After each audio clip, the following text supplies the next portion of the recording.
Shabbat Shalom, everyone. Pride Shabbat matters. It matters on a personal level. It matters to our families. It matters to us as a temple community.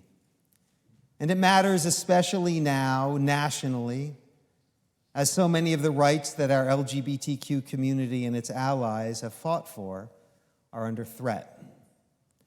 From the rescission of anti-discrimination policies that have protected the LGBTQ community, to retracting the rights of transgender citizens in the military, to cuts in funding for life-saving, gender-affirming health care, to pulling books off of library shelves in which a struggling student might finally see herself. The litany goes on and on. The feelings of personal insecurity mount, and the opportunities for advocacy call out for our engagement. But tonight I'd like to focus on something more personal to me and closer to home for us, this home that we call Temple Emanu-El. And with your permission, I'd like to share a few stories. The first story is of my friend Rob Burchill. Rob had come to Temple in 1989, around the same time I arrived as assistant rabbi, and he was one of my first conversion students. He was smart and funny and sarcastic, already Jewish, obviously. Smart and funny and sarcastic, fiercely committed to becoming a Jew, and occasionally impatient with the process. Not long after he completed his conversion, Rob learned that he had AIDS. And that's when I became the student. That's when I learned from his courage. Shaking with fever and the ravages of the disease, he somehow found a way to express gratitude and to make us laugh. His mother, Irene, sat at his bedside, holding his hand every day, and that is, for me, to this day, the image fixed in my mind of what it means to offer love and acceptance without condition or limit. And on the days when he couldn't really bear to be touched, he still kept next to him in bed the talit and the kippah he had bought himself in honor of his conversion. He died in January of 1991, and his funeral was just down the stairs in Lefkowitz Chapel. Story number 2 is of a wedding, which I think was the first same-sex wedding to take place here at Temple Emanu-El in the summer of 1990, also in Lefkowitz Chapel. 2 wonderful women were marrying each other, and they decided to do it up. They each showed up at Temple in full white wedding gowns. They also brought with them the only guests at the wedding, their 2 best friends, a gay male couple, who, because they would be the honor attendants, also did it up in full tuxedo regalia. We were standing in the hallway schmoozing before the ceremony, the 2 brides, their honor attendants, and I, when I began to sweat. And not just because it was July in Dallas. Because there I saw, out of the corner of my eye, a wonderful and elderly benefactor of the congregation, we'll call him Jim, who identified himself as quite socially conservative. My perspiration increased as I quickly began to consider alternatives to a rabbinic career. But then, in a flash, I saw what Jim saw: a bride and groom and another bride and groom preparing for their double wedding. And a moment after that flash, I heard Jim's booming Texas voice shout down the hall, "Mazel Tov!" It was a joyous day indeed. But just as important as that Sunday was the meeting a few nights later when the executive committee included on its agenda the fact that Temple had hosted a same-sex wedding. A number of our leaders were concerned that they had not known of the ceremony in advance, wanted to know the deliberative process that led to my decision to officiate, and wanted to know more, and Rabbi Zimmerman and I did our best to help explain the process and the Jewish values that informed it. What was clear throughout was our lay leaders' support, even amidst their discomfort, for a rabbi of Temple Emanu-El to make a decision of Jewish conscience. Near the end of the meeting, a member of the executive committee, who generally talked a lot but had hardly spoken at all, stood up. He said, "I've never told this to any of you, but my sister, who grew up at this congregation and is a member here today, is gay. And I have never been more proud than I am today to be a member of Temple Emanu-El." I drove home knowing how blessed we were to be led by lay people who put Jewish values ahead of personal comfort. I drove home thinking I'm pretty proud to be a member of Temple Emanu-El too. Third story from the same period is of the founding of an organization called Mishpacha, a program developed at JFS with significant involvement from Temple to provide support services for Jewish families coping with what was then the grief and shock they often felt in learning they had a gay child. Our Temple members, Mickey and Barbara Berner of blessed memory, were two early leaders of the Mishpacha efforts, along with JFS counselor Sherry Portwood. These were early days of gay awareness in Dallas, and much of it related to fear. Parents were worried that their kids would die of AIDS. Parents automatically assumed that their kids would never have life partners, that they would never have grandchildren.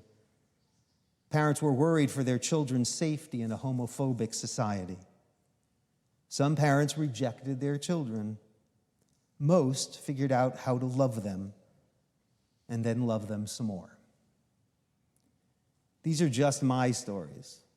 My beloved clergy teammates could each tell you their own. Our board minutes could tell you their own. Of the unanimous board vote in 2005 to oppose a state constitutional amendment which would define marriage exclusively as the union of one man and one woman. A letter from our leadership in 2015 celebrating the decision in Obergefell v. Hodges affirming the right to same-sex marriage, a letter which went out the day the decision was announced. I'm not telling you these stories to toot Temple's horn. We have been guilty as a congregation and as individuals of plenty of acts of intolerance and insensitivity along the way. I'm telling you these stories because they establish a certain standard, a certain pattern of affirming Jewish values, of compassion and dignity when it comes to our LGBTQ brothers and sisters, a standard and pattern that should act as our compass today. So when it comes to threatened rights and tragic violence against members of the trans community, when it comes to Temple families with trans children planning their moves out of Texas, when it comes to the mounting insecurity that our LGBTQ friends and family members feel, I don't think we should ask, how should I meet these challenges as a Democrat? How should I meet these challenges as a Republican, as a conservative, as a progressive? Instead, I would like us to ask, given this specific legacy of this specific congregation to which I belong, how should I meet these challenges as a Jew who is a member of Temple Emanu-El? How should I act as a member of this community with the ethical DNA I am proud to bear? How will I act at the ballot box or in conversation when my friends use hateful epithets or in making choices about my resources for tzedakah and advocacy? And how should I act within these walls when I am confronted with a person who presents in a way that confuses me or makes me uncomfortable? Here is how I hope we can respond. I hope that we can welcome people without judgment. I hope that we can treat people with full regard as human beings, regardless of the clothes they wear or the bodies they inhabit or the hands they hold. And when allies feel uncomfortable, I hope we can recognize our discomforts and rise above them. We are commanded to love the stranger, to love what might be strange to us. Not to endorse, not to understand, but simply to treat with dignity the people God puts in our path. We are allowed to be uncomfortable. We are forbidden to be unjust. I hope that we can recognize the anxious uncertainty that too many of our LGBTQ community feel in the current political environment and connect it directly to the anxious uncertainty we all feel in the face of rising anti-Semitism and recognize that LGBTQ Jews are feeling both. Our own fear is wasted if we do not allow it to be our teacher, if we allow it to close our hearts instead of opening them. In these halls, in this city, at a food station in Gaza, to open our hearts and to tell the truth about our responsibility. And I hope that we can recognize the boundless capacity we have to offer blessings to each other. Because I checked this week's Torah portion to be absolutely sure. And when Numbers chapter 6 describes the priestly blessing, Yivarechecha Adonai v'yishmerecha, may God bless you and keep you, it doesn't say, thus shall you bless the straight people of Israel. And it doesn't say, thus shall you bless the gays and lesbians and bi people of Israel, but maybe not the trans folks. It says, Ko tivarchu et b'nei Yisrael. Thus shall you bless the people of Israel, all of them, and we might say even beyond them. Thus shall you bless the memory of the Rob Birchills, the panels in a quilt of courage. Thus shall you bless the parents who reassure other parents, the gay clergy who create models of commitment and love. Thus shall you bless the lonely kids who don't know where to turn. Thus shall you bless the seekers who find in Temple Emanu-El the first spiritual home that accepts them for who they are. Thus shall you bless us when we get it right. Thus shall you bless us when we don't, but vow to do better next time. Thus shall you bless us when we are uncertain, and thus shall you bless us in our joy, our love, our laughter, our hope, our strength, our song. Thus shall you bless us in the ancient words, Yivarechecha Adonai v'yishmerecha, and maybe too,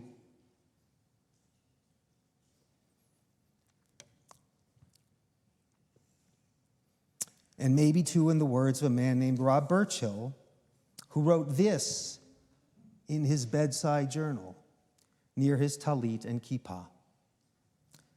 If I can leave all of you with but one thought, it would be, learn to love and accept each other as God made us, unique and like no other. Each of our spirits represents a miracle of creation. On this Shabbat of great pride, thus shall we bless. Shabbat Shalom.